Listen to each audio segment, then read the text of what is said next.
September 3rd, 2015. From El Cajon, California, this is episode 80 of You Can Bet on That. Hi, everybody. Welcome to You Can Bet on That, a podcast for the recreational gambler. My name is Mark Duvall, and sitting next to me is Dr. Mike. Hello. Now, in a previous episode, we had talked about how in New Jersey, they're trying to legalize sports wagering. Yes. Right? It'd be great for not just the state, but especially for Atlantic City, if they can get it into the casinos and the race. It would be extra revenue. It Yeah. would be people coming to make bets who would then stay and do other stuff. Right, exactly. Right. People from, New York or Pennsylvania who, can't Right. wager legally in their own states, right? Well, a U.S. federal appeals court, the Third Circuit Court of Appeals in Philadelphia, has denied New Jersey's bid for legalized gambling. In a 2-1 majority decision, they ruled that the state's efforts violate the Professional and Amateur Sports Protection Act of 1992. Whatever that means. Right. Well, now, as you know, I'm not a lawyer. I've heard that. And I'm not going to say any more about this because I'll look like an idiot if I do, other than to say. And when has that stopped you before? Well, there will be more appeals. Okay. I'll go so far as to say that, right? Okay. This isn't like the end of it, right? This All is just right. another hurdle. And who knows if I don't know, but it seems like the general consensus is this is not going to happen. But I think it'd be a shame. Why not? Yeah. I mean, we legalized pot. Yep. I mean, in 2 states, it's legal. Yeah. In California, pot is not legal. Right. But there are marijuana dispensaries all over San Diego where you can just go and buy pot. Right. And without fear of being arrested or anything. Well, I mean, So- technically it's for medicinal purposes, yeah, right, in right. California. Yeah, right? medicinal purposes. My craps gambling is medicinal purposes too. Yeah, how's that working out for you? Well, it makes me feel better. It does. Yeah. Every time at the end of a session, I can tell it makes you feel Yeah, better. I psychologically, during the session is when I feel good. Yeah, okay, that's better. Afterwards can go either way. Yeah, that's right. Well, I think it's just such a joke, especially with the huge rise of daily fantasy sports. Right. Right, DraftKings Oh, and God. FanDuel. Oh my gosh. Yeah, And it's such a joke. I mean, you can do that, but you can't make a wager on your team. especially the NFL. They're the worst. They're the biggest hypocrites, right? Because they're promoting this that's gambling. That's the same as gambling. Yeah. It's exactly gambling. Yeah. You pay money for it, right? Yep. And you win money for it, right? Right. So what is the difference? How is that different from Am I betting on a missing- team? I wish whether you they're gonna were a win or not? lawyer so I could figure out the difference. You might know. No, we need to talk. Tony Snyder over at Vice Lounge Online. He's a lawyer. I'll let we'll probably see him at VIMP. We'll get that. Well, maybe we'll interview him and we'll get the whole He's scoop probably on just it. as confused as all of us. Speaking of which, our friend Jason was trying to put together a fantasy football league. Yeah, that's this illegal. season. I don't do that. Yeah. Oh, well, I was just online and I don't think there was any money involved. I'm not sure, but just, we're doing it online. He couldn't get enough players to do it. We had to scrap it. Well, I'll tell you this thing about fantasy football. And I'm a huge football fan. Yeah. I watch football Sunday all day. Yeah. And then I watch the Monday night game. I watch the Thursday night games. I watch college football. I'm a huge football fan. Yes. And I just can't do fantasy football because it takes too much time. No, see, all I was going to do, I don't follow football like you do. I know. I was going to have an automatic draft, let Yahoo do it for me. See, I can't do that. I can't. And then do every that. week, as long as if a player's on the DL, I take him off. Otherwise, I just go like that. I'd be so mad at Yahoo for making stupid picks. You're the reason that we're not doing it this year. No, it's not because you did me. not sign up. You No, didn't even sign up. It's not me. Now, tell the truth. There wasn't enough people even if I signed Okay, but up. see, the thing is, if you'd signed up, more people might have signed up. You went to the site and you said, "Oh, there are only 4 people signing up. I'm not going to sign up." You think that people follow what I do? I think so, Dr. Mike. Give yourself a little more credit. Okay? Then this world has got bigger problems than I thought. You're the reason we're not doing this. I signed up. You saw me on there. This world has more problems than we thought. Yeah. Well, I knew that. Here's some other we usually don't start by just complaining about a bunch of stuff on the show. Here's something else. This is sad. So 500, they were reporting that the table games at Downtown Grand are now only open from noon to 2 a.m. on weekends and 2 p.m. to 2 a.m. on weekdays. That's terrible. 2 p.m. Yeah. So if you want to play craps at say 1, Yeah. 1 p.m. Right. You can't do it. Well, blackjack, not just craps, all their table games, all their right? table games. Wow. This is sad. It shows you, kind of the dire straits they're in. But so they must be thinking, saving on help, I guess, like well, it certainly payroll would be a lot less. Yeah, right? it's personnel, right? Because that's what it comes down to with table games, right? With slot machines, they run themselves. You think it would be worth their while. I can see craps, okay? I can understand that. But you think they'd have a few blackjack tables open. I mean, this is a downtown casino in Las Vegas, Nevada, right? It's not like it's, some small casino, out of nowhere, out in the middle of nowhere. Pahrump has a they don't open their table games till 2. I understand. Yeah, nobody gets out of bed till 12. That's right. It got me too thinking just about how I know we talk about this a lot on the show, especially lately, but about how bad gambling has gotten on the Strip. Right. And it's depressing because we talked about how Steve Wynn reduced his craps tables to just double odds. And it's funny because, on his conference call with, all his investors, he was explaining why he did it. It was for business reasons, right? And he was basically saying, now I can't, tell my competitors to do the same thing because, that would be illegal. But of course, all his competitors are listening to this phone call, right? It's not like it's a big private phone call. Hopefully we won't see that spread. But here's what gets me, okay? The pay tables for video poker are being decimated on the Strip. We're seeing 6-5 blackjack. We're seeing, now double odds. On Gambling with an Edge, they were talking about this, and this is hard to believe, but it sounds like the corporate attitude at a lot of these casinos is they're concerned about the casino hold. And what the casino hold is, it's a percentage of how much the casino keeps of what is gambled. Right. Okay. Right. And that percentage is a big deal to them. And let me give you an example. Let's say that, and these aren't realistic numbers, but just for the purpose of an example, let's say at a casino, $1 million total was wagered. Okay. And their hold on that was 10%. Okay. So what is that then? That's $100,000, right? In actual money. Okay. Right. Let's say you've got another casino that is doing $10 million in business. Right. Okay. And their hold is 5%. So their hold's not nearly as good, right? It's half of what the hold is. But the money is the same. No, it's $500,000. Yeah, you're right. It's 5 times as much. Right. They're more concerned about that hold percentage than they are about actual dollars. They love looking, look at the hold that we've got here. Yeah. And it's killing them. And they think that by reducing the pay tables and making, the 6-5 blackjack and everything, well, that's how they're going to make more money at the casino. And I think it's going to have the opposite effect. People who gamble, they're going to go somewhere else. Right. Steve Wynn. Here's my thing. Steve Wynn, if you ever listen, I mean, not that Steve Wynn would ever listen to me. Nope. But if he did, think about these things. I mean, don't they think about this? They do. I mean, he's a businessman. I mean, who's running it? Whose advice are they taking? Yeah, I don't know. I'm sure he has a lot of yes men around him, but I'm sure he's got a lot of yes men, and they're just saying exactly what he wants to hear, a percentage number. Yeah, maybe. Who knows? I mean, let's see if it affects his bottom line. Well, let me tell you this. I'll tell you a quick story. This is how down Vegas has gotten. Okay. I'm at bowling this week, and I'm talking to a person. And I'm telling him, he's asking about, gambling in Vegas. And I'm telling him on the Strip, there's no more 3-2 blackjack. Yeah. It's 6-5. Certainly for the average player wants to play $5, $10. Right. That's what I'm talking. This is a guy who's going to play a $10 game. Yeah, right. And he's like, what? Oh, come on. No, it must pay 3-2. And I'm like, no, it all pays 6-5. I'm like, you got to go downtown to get 3-2. Yeah. And he was flabbergasted. Yeah. And he was like, no, that can't be. And I'm like, yeah, it is. This is a guy who goes once, maybe twice a year to Vegas. Mm-hmm. So I'm thinking to myself afterwards, after talking to him, how many people out there are like that who don't even realize that this is going on? Yeah. And he might make a trip. As a matter of fact, he is going to make a trip in October during VIM. Uh-huh. And he's going to probably go to a casino and just like, oh, that's all they offer, and think that the other casinos around him have 3-2, but he's just not going to walk over there because he doesn't want to walk, to another Well, see, place. that's what the casinos are counting on, right? I mean, obviously most of the people who go to Vegas aren't listening to our show. They're not listening to Vegas podcasts, right? Losers. So they're going and maybe they don't know this, or they go and it's like, oh, that's what blackjack pays now. Okay. Yeah, right. They just accept it. Mm-hmm. That's the thing that gets me. It's just accepting it. Yeah.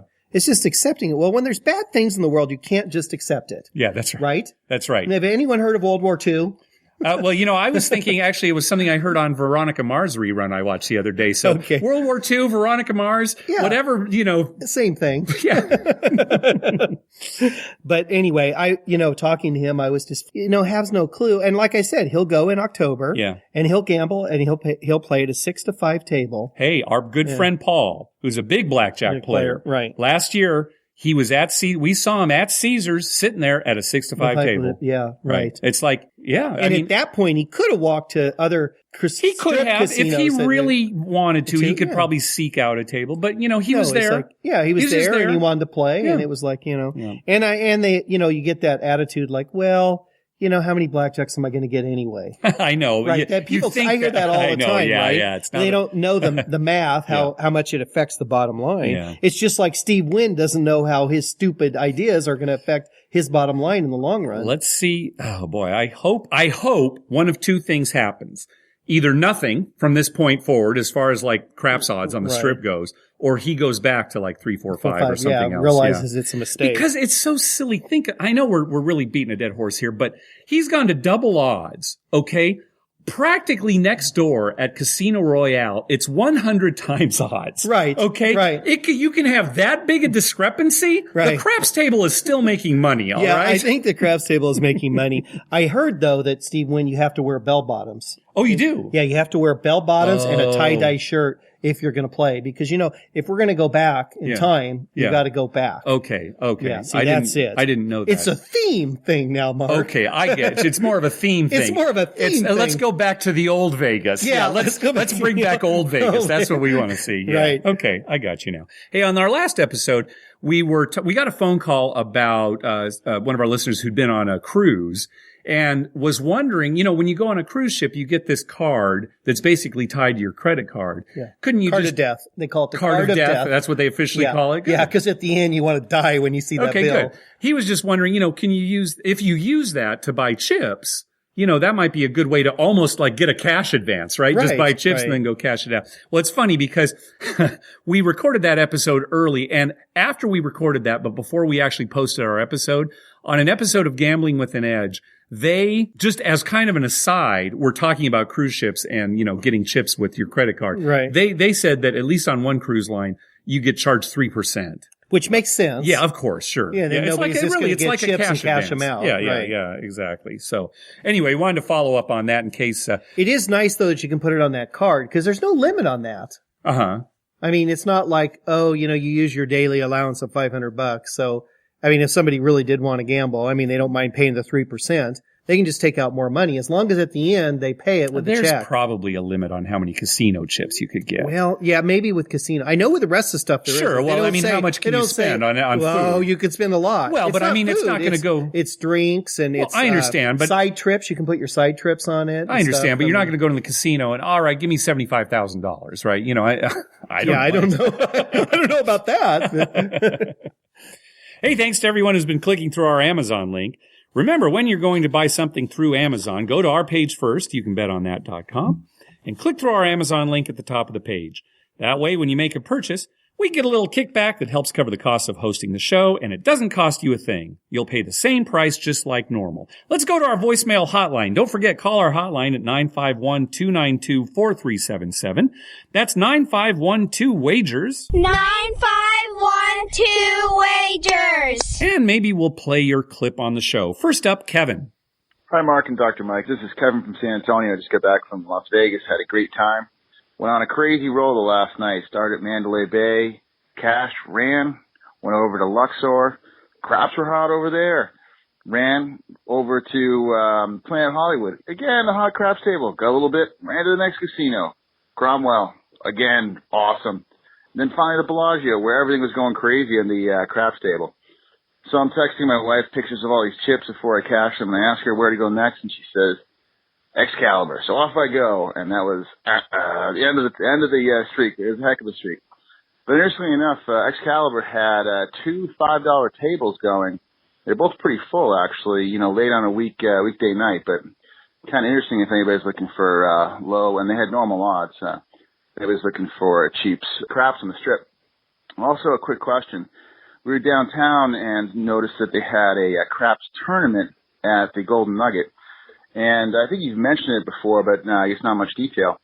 Any strategies for playing that? I mean, is there anything to look for? The little information they had about it had hardly any rules, which is really frustrating.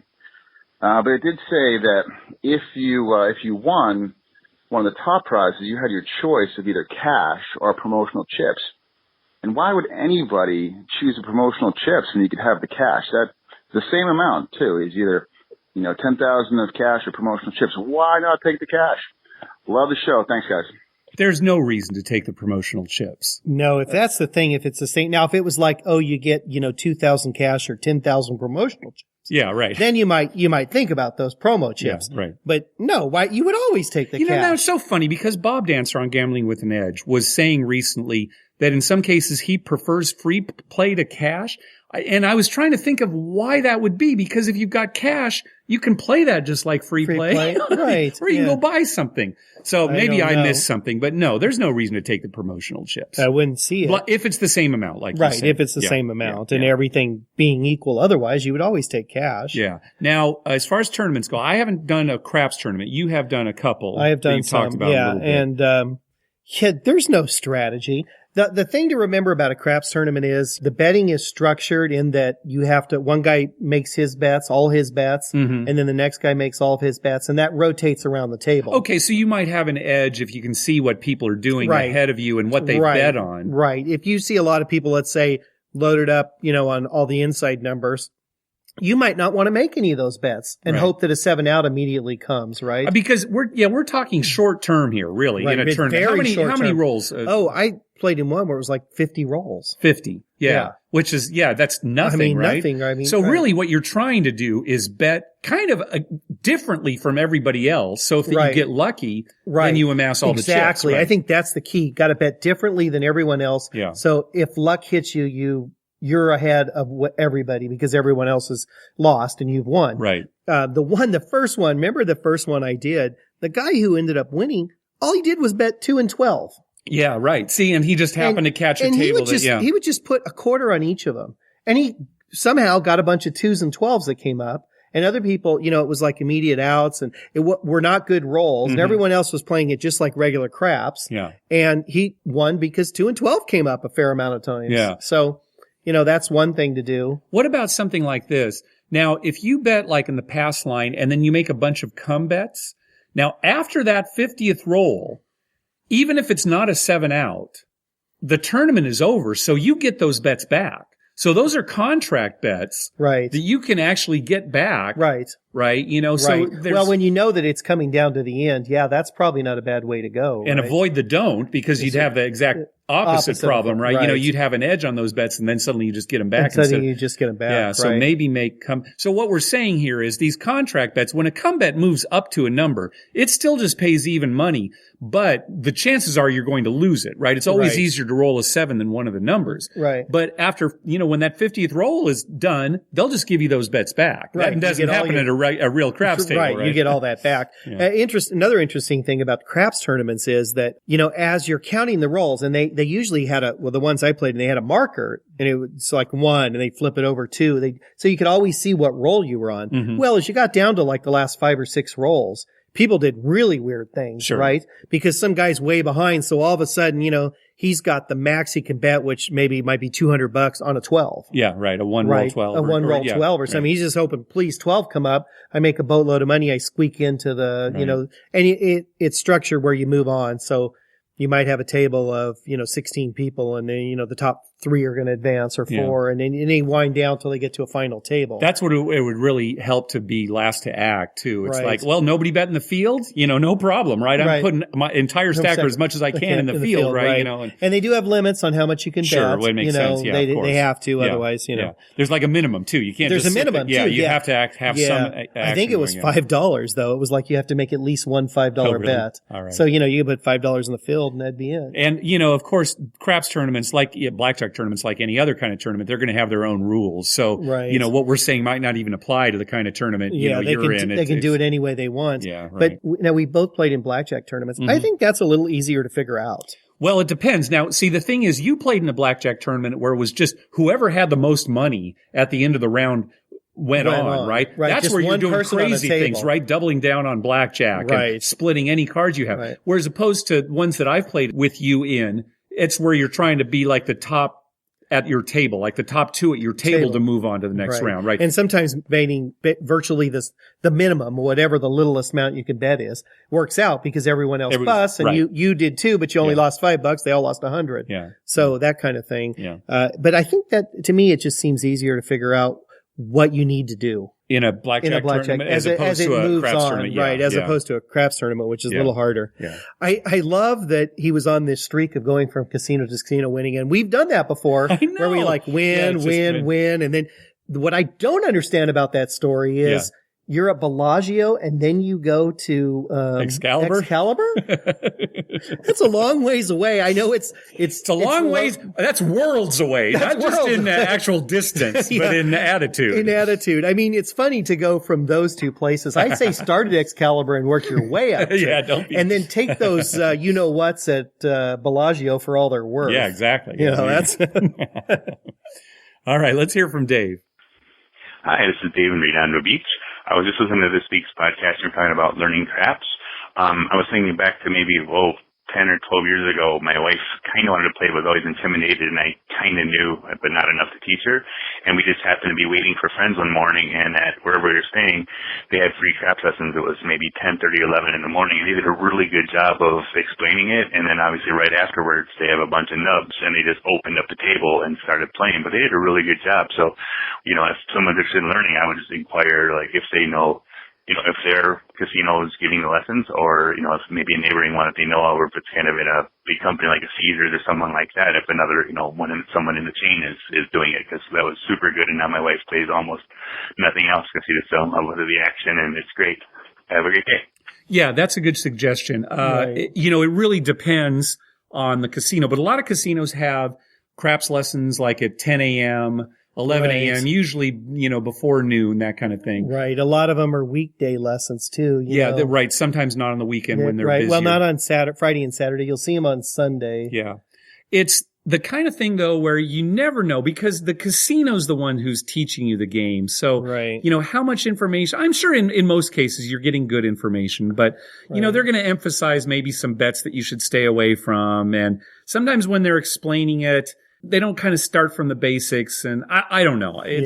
Well, and I think a lot of it depends on who's the dealer is, who's running the craps. Yes. Because, we've actually listened to some which weren't so bad, and we've listened to some that were terrible. Yeah, I agree. So it's kind of... It's something to keep in mind. I would definitely suggest it to people because it is a good way. Plus, a lot of times when the lesson is over, they'll say, okay, now come over to the real table and here's a voucher for your first bet. Right. $5 for the pass line. Well, and a good thing about it is it gets people who are maybe a little intimidated to go up to a table. Mm-hmm. Right. At a table where there's no money involved and they're learning. Even if they get a little bad information, at least they've kind of learned how the game works, and maybe they won't be so intimidated to walk up to a table that, say, has, half a table or something. Right, because they're worried that they're going to walk up to a table and nobody there is interested in teaching a new person how to play. Especially a full table. Yeah, right. Whereas if it's a class, that's why you're there, right? Right. So, and if you walk up to a half table, the dealer might have a little timer. You can ask the guy next to you. You walk up to a full table, it's kind of intimidating because, everyone's busy making their bets. Yeah. And you kind of want somebody to watch you. I was talking to a patient today, David. It's the guy that we saw a couple of weeks ago at the casino. Mm-hmm, remember? Yeah, sure. He was there. And he came back for another appointment today, and we were talking, and he said he didn't play much that night. They mostly ate and, did a few other things besides gambling. But he said, one of these times I want to play craps. I played once in Vegas with my nephew, and he knew how to play, and he kind of held my hand through it and taught me some things. But I really still don't have a good working knowledge of the proper bets. Yeah, right. And it was interesting to hear a guy who's not a player. He wanted to learn how to make good bets to maximize his chances of at least winning a little bit. Yeah, good. And, he was wise enough. He's gambled enough. He's a slot player, but he gambled enough that he knows that there are some good bets and some bad bets. Good, yeah. So I got me thinking, how many people out there know that, there's some really bad bets here? Yes. And I was telling him, I said, come one night when you have some time, sit with Mark and we'll teach you how to play a good way to maximize your chances of winning, don't do what I do. Don't do what you do. And do what I told do. him, do what you do. Don't do what I do. Yeah. I told him that right off the bat. I said, because I go in for some of those crazy bets, and sometimes it works out. I win big, and sometimes I don't. But well, let's talk about it, because we've got a we- phone call coming up where we can talk a little bit more about that. But you know what? This is a good time to talk about VIMP too. I'm going to go a little bit off from our schedule here, our show notes here. Yeah. So just don't want to throw you for a loop All here. right. But if you really want to learn the game from two super great guys, come to VIMP. Who are they? Dr. Mike and Mark, supposedly good guys. Just ask Adam over at Vegas Fanboy. There you go. And we will teach you how to play the game. We'll tell you what the best bets are, what things to avoid, etiquette, everything that you need to know. Now, you and I were talking about this. We were thinking, well, maybe we'll do it like on Friday or Saturday morning, maybe about 10 o'clock. Let's do it both days. Okay. Let's just do two of them, right? I think the plan right now is 10 o'clock each day, Friday and Saturday during VIMP. And remember, VIMP is October 16th through the 18th. So 16th is that Friday. 10 o'clock at Golden Gate, right? We'll just be in there. We'll give craps tutorials. We'll play with you. We'll show you how to do it. And it should be fun. Yeah. Yeah. That'd be good. And maybe, we'll just play with their money. That's I've seen that before too, where people have like hired other people to show them how to play. All right, now make a bet for you, make a bet for me. Yeah, right. No, we won't do that. We won't do that to you. But don't forget, VIMP coming up very fast here now. We only have like 3 more episodes before I think it's like we're going to be there, 6 weeks something like something. that. Yeah. Don't forget the 16th through the 18th in October. The main event is going to be Saturday at the D showroom at 2:00. That's going to feature the Vegas Gang and 500 by Midnight podcast. We're going to be doing our podcast along with Denton, Dallas, and Beyond in the D showroom at 2:00 on Sunday while a live bingo game is going on. Live bingo. You can't beat that. Live bingo. Yeah. That's what I like. It's live bingo. It's not like a bingo machine or a Keno machine. It's live. Oh, I'm so fired up for bingo. Yeah. 03. Say 03. You're so off that I'm thinking, why is he saying 03? I'm thinking 2003 because 03 means nothing else. There's nothing else 03 could mean. All right, let's move on. Let's hear from Marty. Hey, Mark, Dr. Mike. It's Marty from Northern California. I just got to listen to your last show talking about the gentleman who had a assistant casino manager walk up to him and ask for money back. I've actually got a story that's very similar to that, but on the other way. One night, late at night, or actually early in the morning, at Planet Hollywood, I was playing for a long time there, cashed out for $4,535. And they counted it down. I watched them count it down, and they mistakenly gave me $3,545. I may have been drinking that night, and I picked up the money and started walking to the cage. I got about 10 feet from the cage, and Charlie, who's one of the floor people who I've known for years in the dice pit at Planet Hollywood, comes over and taps me on the shoulder and says, "Hey, Marty, we underpaid you by $1,000. We need you to come back to the table." And so I walked back over to the table, and Lisa, the casino manager who's there on swing shift, came down, and Charlie explained to her what happened, and she went upstairs and watched the tape and came back down and said, "Hey, Marty, we are really sorry. We counted it out right, but then we shorted you one yellow chip." They gave me the yellow chip, apologized again, and told me how much they appreciated my business, that it would never happen again. So sometimes it happens the other way too. And so I guess the moral of the story is when they count up your chips, and then when they pay you off, you probably ought to make sure you've got the right amount of yellow and pink chips before you walk away from the table. Anyway, love the show, guys. Really great. I heard you guys talk about Chicago. I've played all over the world, and I also love playing in Chicago, either Harrah's, West Chicago, or out on the boat on the Horseshoe at Hammond. Both great places to play, either 10 times odds or 100 times odds on the boat. Both great places. And if you're staying in downtown Chicago, there's a shuttle that runs like every hour out to the boat. So it's kind of nice there. Even if you're staying there without a car, you can get out there pretty easily. Have a great one, guys. Great show. Take care. Yeah, I don't know if we've talked about this, but the Horseshoe Hammond, there's no hotel there. No, it's a boat. Right. So, Yeah. if we've talked about, maybe going there, but yeah, they've got like a list of hotels that are kind of affiliated with them, but yeah, there's no Right. hotel right there. So That's a great story. Yeah. I love that they actually came and did that to him. It restores your faith in casinos. yeah, Right? Well, he'd already walked away from the table. Yeah, he and said he was almost to the cashier. Yeah. So he could have theoretically cashed out and, walked away. And now he knows the people there. So they might have hunted him down or next time said something. Right. But still, I mean, for them to come up and well, say it's something, great that, I'm trying to imagine what was going on at the table after he walked away. It's like, Right. wait a second. I mean, they continued to talk about it, right? The box man probably did a quick count. Because usually, well, no, he said the count was right. They just gave him the wrong chips. No, but if they didn't give them enough chips, then when they count their stacks back there, yeah. you know how they're constantly like looking back. How many black do you have? Yeah. How many purple do you have? They probably did count and say, wait a minute, we got one too many yellow. Yeah, you're right. That's probably it. It's what oh my it gosh, was. what did we give him? What did we And drop then there? the dealer probably thought, oh yeah, maybe I didn't give him, But it's great that they went back and then they had to watch the tape. Because at that point, it's like so much time has gone. But you can't just go to the pit for $1,000. But that's a great story. $10, it's a different story. $1,000, they got to watch the tape. Yeah, good story. But yeah, good story, and I'm glad to hear a positive thing. I know. I mean, that last one was so bad. I know. So God, egregious. I keep thinking about that, and I'm going to bring it up again because the SLS is kind of they lost a lot of money last year, and the general consensus is, I kind of like SLS. We actually enjoyed the casino quite a bit. Yeah, we had a fun time. The room was way too small. I would never stay there again because of the room. No. But now when I hear a story like this, it's like, do I ever want to go back there? It was so bad. And, folks, if you didn't hear the story, go back to our last episode and listen. But basically, a casino manager insisted that a player give money back for a bet that had already happened minutes ago. So, quite a long time earlier. Yeah. Those rooms are very small there, though. Yeah. Seriously, I wouldn't stay there just because of that. They're old Sahara rooms. It's too bad because it was a nice enough room. It was just, in the day, we wouldn't have even have noticed years ago. Right. But now we're like kind of spoiled. I mean, we're pretty big guys. We want a room that, we don't actually bump into each other. That's right. Exactly. Okay. Up next, DJ. Hey there, Mark and Dr. Mike. This is DJ from New York. First of all, I just want to say thanks so much. I picked up your podcast while I was studying for the bar exam. And as you guys probably know or have heard from people who have taken it, it's not that much fun. So it was great to just go for a walk and listen to some of your stories and learn about craps. Wasn't much of a craps player prior to listening, but definitely got into it during the podcast. So it provided a great escape, and just want to say thanks for that. But anyways, wanted to talk about a trip that I just took. Got back from Vegas about a week ago. Stayed at Caesars for a family reunion. I have a bunch of family that lives out on the West Coast in LA. So a great place to meet. They're gamblers, so it works out really well. So I just want to say right off the bat, I got a player's card, based on your recommendation to do that, and was offered the credit card. So was able to upgrade to platinum right off the bat. So that was pretty cool.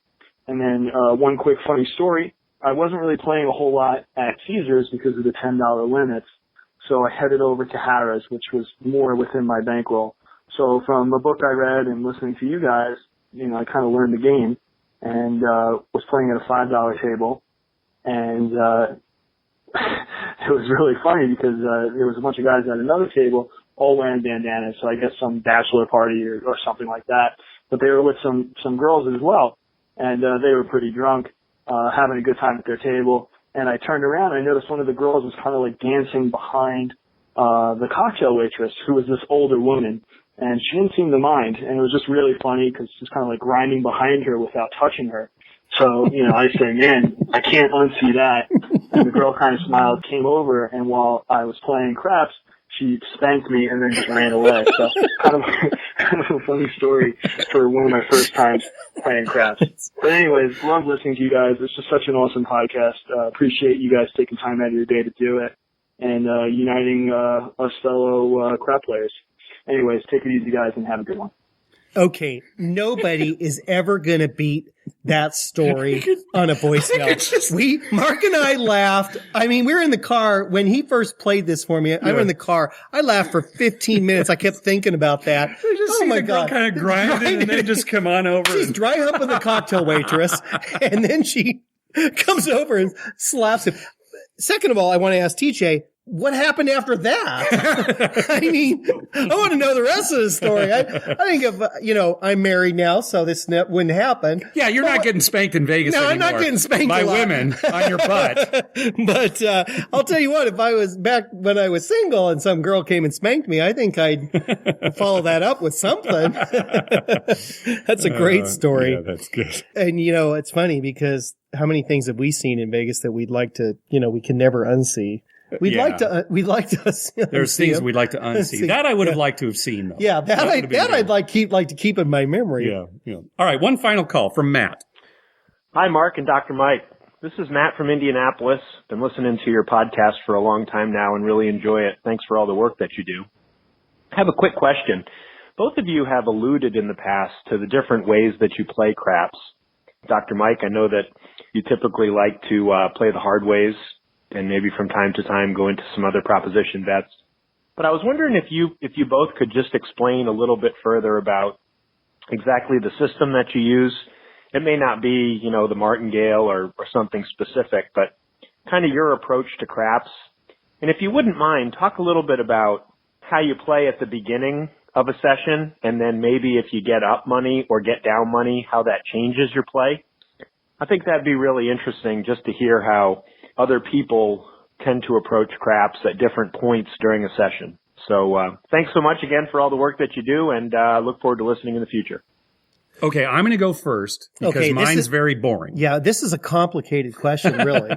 So you give your approach. Okay, so when I start, I basically decide, okay, I'm going to make, a pass line and 2 come bets. Or I decide I'm going to make a pass line, I'm going to place the 6 and 8. You should preface this by saying it depends on what table you're on. If you're on a lower limit table, that's what you do. If you, for some reason, have to play on a higher limit table, which we've had instances where you're kind of forced to play at a higher limit table, you do change your betting strategy. Yeah, but I still keep with, some of the better bets, the lower house edge bets. But let's say, okay, for example, right now, when we go out to Harrah's, Southern California, typically we can get on a $10 table pretty easily. Yeah. A $5 table, it's too crowded, but we can get on a 10. Right. Now, I like my system right now. I like doing the very common, the pass line bet and 2 come bets. 2 come bets full. You don't take full No, odds. and see, this is the thing. At a $10 table, full odds is, my bankroll just cannot handle that. Right. So what I do is I do half of full odds. That's the way that I do it now. Okay. Right. The way that I play really does not change much over a session.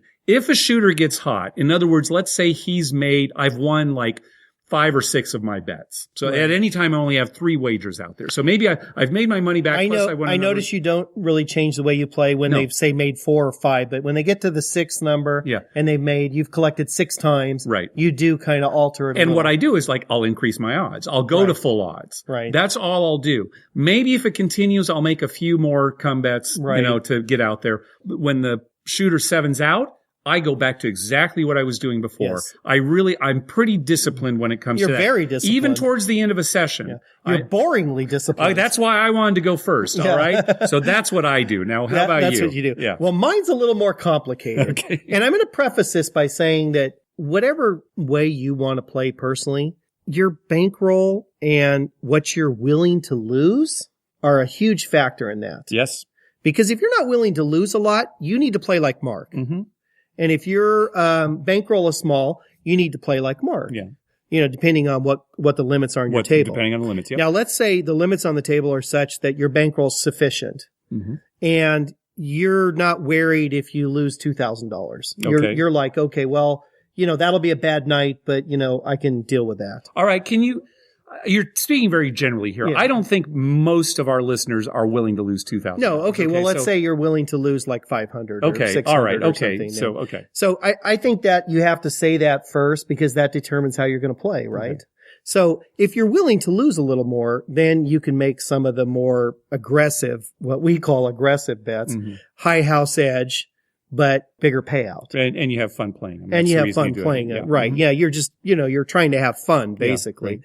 So basically what I do is I make a pass line wager with full odds and I cover the inside numbers. Mm-hmm. I'll place them for, $25 or $30. Yep.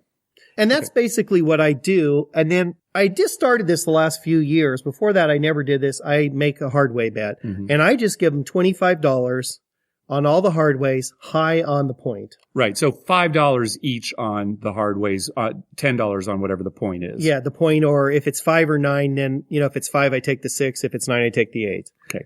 And that's just my system. And being ultra aggressive, when a hard way hits, I parlay it. Yeah. If it comes easy, I replace it. Yeah. So that's pretty aggressive because you can get hammered on those. Very aggressive. But, if you're lucky, and, you happen to have a $10 hard 8 and it hits, and you go to 100, and then it hits again, it's $900. Yeah. Right. So it can make or break your night, but it is an aggressive way to play. And I don't recommend that for people unless, like I said, your bankroll is enough and you're willing to lose. You don't mind if you lose. Does your play change towards the end of the night? Like it's say, okay, we're going to be leaving in a half hour. Does it change based on how much time we have left in a session, how much you're up, how much you're down? How much I'm up or down, I think is more. I mean, if I'm down and I think, I want to make a comeback, I'll pick a shooter. Usually it's you or somebody I know, and I'll say, okay, I'm just going to be ultra aggressive on this person. I'm going to press right away. I usually collect my come bets the first time. You mean your place bets? I'm sorry, my place bets. I usually collect my place bets the first time. Yeah. And a lot of people will press them right away. I usually collect them until they've all hit. So you made your money back on I that made my money investment, back, yeah. And then I do press them, and then I press them every time. Okay. One unit. Right. Yeah. One unit, not a full not press, a full press, just one unit. Right. But yeah, I alter my play towards the end of the night if I'm, more so if I'm down, to be honest. I mean, when we're up, yeah, I don't alter I've it seen too that. much. Sure, you alter it. You chase. I chase. Which we all know is, not the best. Not a good strategy. Right? We're not recommending that, but No. sometimes you chase. Yeah. Yeah. Right. Yeah. I mean, I do have a limit. Sure, of course. Of course. A monetary limit where, I'm not going to go past that. Yeah. So when I hit that limit, that's it. You're done. Yeah. Then we leave. Then we leave. But, plenty of times we've done that. Yeah, where we hit our limit and we leave. But yeah, I mean, that's basically my theory. Now I bet the hard ways because I like it. Yeah. You're just and having fun. how many years did I not bet a hard way?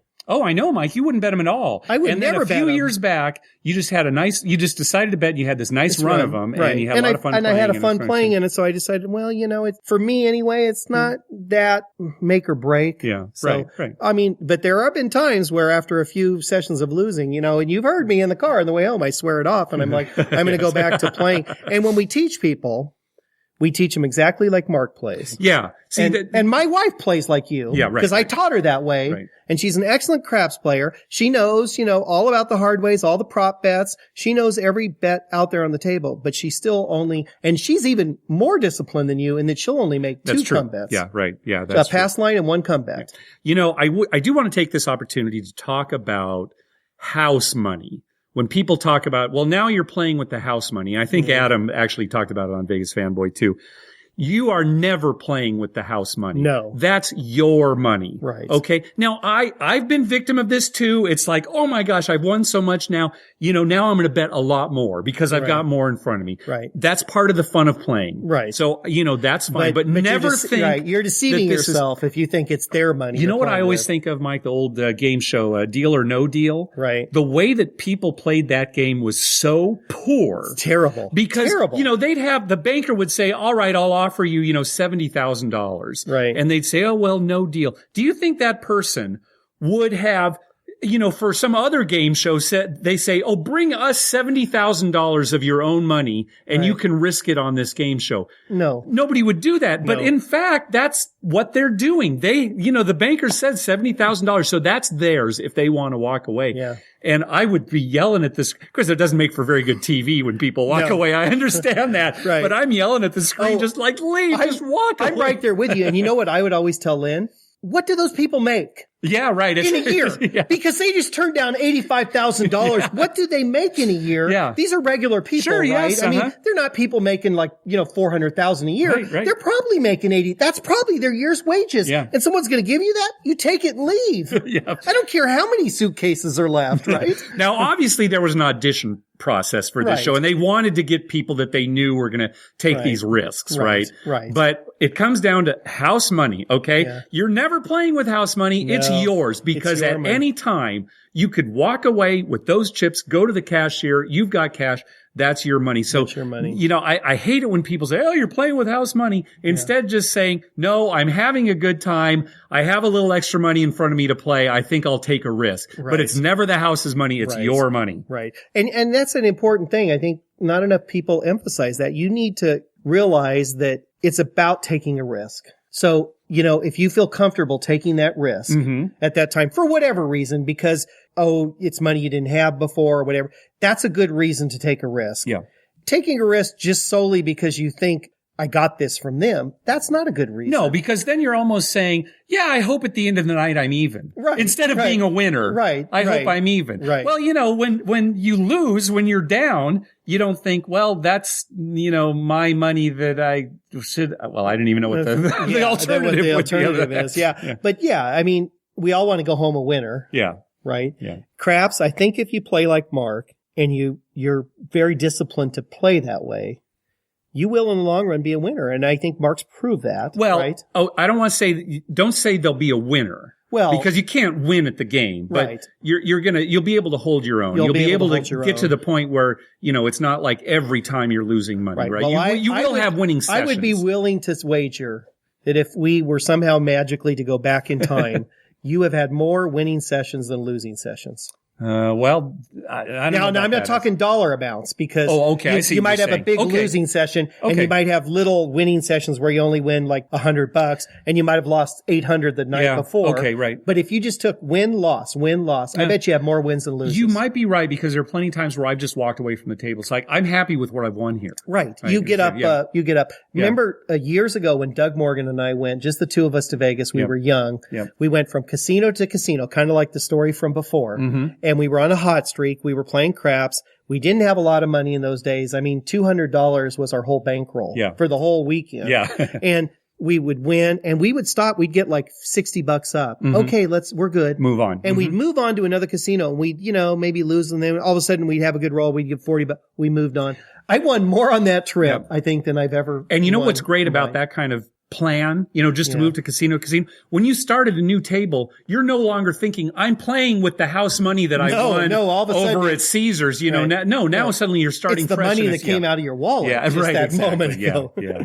All right, good. All right. Well, that's going to do it for this episode. Hey, we want to thank some people for some PayPal donations that we got. Well, thank you very much to Taylor and to Will for the PayPal donations. We are putting it in a fund to buy some new equipment. Folks, if you could see the setup that we have here, it's amazing how good our podcast sounds. If you could see this rinky-dink operation we're doing here. There's something magical in these cushions. Oh my gosh. Hey, be sure to check out our TV listings showing all the gambling-related shows coming up within the next 2 weeks. We update those listings every Wednesday using a customized program to search through all the raw American TV data. Just go to our webpage, youcanbetonthat.com, and click on the link at the top of the page that says TV listings. We'd love to hear from you. Call our voicemail hotline at 951-292-4377. That's 951-2-WAGERS. Or you can email us at youcanbetonThat@gmail.com. Also follow us on Twitter at YouCanBetOnThat. We always tweet when we're in a casino or on our way to a casino, and we'd love to meet up with you. And I want to say something here too. This is kind of important for VIMF.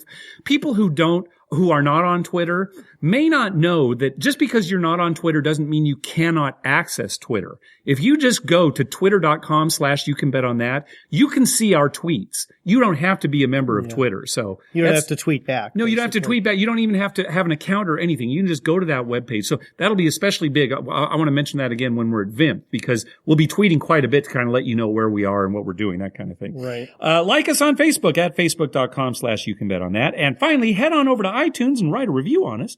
When you do, it helps us get new listeners. Dr. Mike? Well, I want to say, first off, I hope we answered Matt's question. Yeah, I know. Properly. It's so complicated to say because, honestly, I don't have a system. No, it's not like we consciously think about it. I'm pretty disciplined, so. Yeah, I don't have a system. I'm more of a, whatever hits me at the moment. You go by a feel. Sure, you like seeing how things are going and how you're feeling. Sure. But, if I had to get right down to it, if you said, okay, tonight you have got to win and, I want you to do whatever it takes to win, I'd be playing like Mark. Yeah. Because that would give me the best chance to win. Right. And in neither case, even my way, certainly your way or even my way, we're not recommending this as a way to win at craps by any means. Right. Yeah. No. But I don't think I'd have much fun playing your way. See, that's the thing. Now, I can stay so focused there that I am having fun, even though I'm not looking at you and I'm ignoring you when you're talking to me and I'm not smiling when they pay me off. I'm having a great time, trust me. I'd have more fun, like being kicked in the nuts if, than playing that your way. Can be arranged. I'm sure it can. And then and that leads me to my last thing I want to say. So when we're at VIMP, I hope people come up and talk to us. Yeah, we're going to talk about this again. Yeah, we definitely want you to come up and talk to us because we really want to meet you. We're kind of wallflowers, as you can tell, but we do enjoy talking to people. My mind's so bad now. I'm so old. Sure, I won't remember you the next day. Oh, I know. I feel so bad, you'll have to reintroduce yourself to me. I'm like an ostrich or something, right? It's just out of my You know head. what it is with me? I look at people's clothes, and that's how I remember them. So if I see them the next day, oh, nice to meet you, because now they're wearing a green shirt, right? Yeah, exactly. Oh, well, you know what? I'll wear the same thing the whole Vim. Oh, good. Dr. Mike? Yeah. Great. I remember you. Yeah. You're the guy wearing the dirty shirt. That's right. Is that Superman logo underneath it or Batman? It's so dirty. It's so faded. That's spaghetti sauce is what that is. Ooh, I love spaghetti and meatballs. We'll have to get someone over there. Yeah. Did you go to La Mesa? San Felipe's. We got a pizza place by us that's closing. Yeah, we went there. It was packed. It took us like 2 hours. Yeah, it's kind of an icon. It's been in this little town near us for a long time. Yeah, great pizza. People go there. Great food. Great food. The world's tallest urinal. It's the highest urinal you've ever seen. Yeah. Some people will not be able to reach it. The plumber who put it in had to be 7 feet tall. Yeah, it's crazy. He was using his own height. It's like, oh, well, this is about right. Yep. I mean, you're shooting up. That's what I'll probably have missed the most. Yeah. All right. I go there just for that urinal. Thanks for listening.